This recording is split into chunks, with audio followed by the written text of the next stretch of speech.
Il-Prim Ministru Joseph Muscat sfida lill-Kap Tal-Oppożizzjoni biex l-aħħar skema ta' frodi mill-Partit Nazzjonalista jitlob investigazzjoni mill-istituzzjonijiet Ewropej. Fil-fatt, meta f'diskors f'attività politika fin-Nadur Għawdex tkellem dwar dan il-każ serju, il-Prim Ministru sfida lill-Kap Tal-Oppożizzjoni biex bħal meta kien hemm allegazzjonijiet fil-konfront tiegħu u ta' familtu talab inkjesta, hekk ukoll Simon Busuttil għandu jitlob investigazzjoni fuq livell Ewropew. Ir-regoli tal-Parlament Ewropew jgħidu ċaru tont illi flus bħal dawn ma jistgħux jaslu direttament jew indirettament lejn partiti politiċi.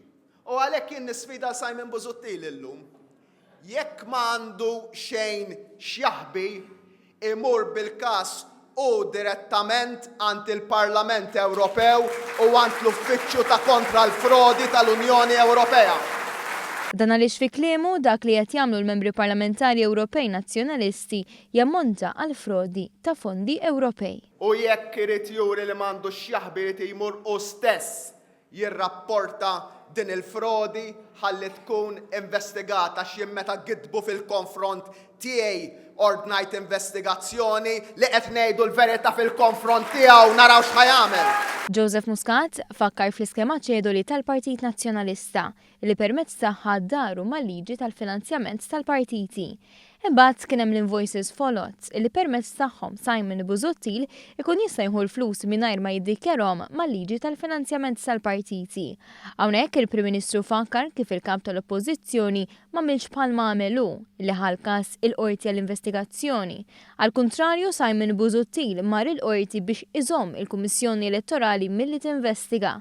Allura staqsa l-Prim Ministru x'għandu x'jaħbi Simon Busuttil. Kellha tkun u kienet l-iktar ġimgħa illi fiha ġejna attakkati b'gideb bla skrupli. Illum għandna l-konferma li dan il-moviment u dan il-gvern għadu u se jibqa' l-għażla naturali tal-Maltin u tal-Awċin kollha kemm huma.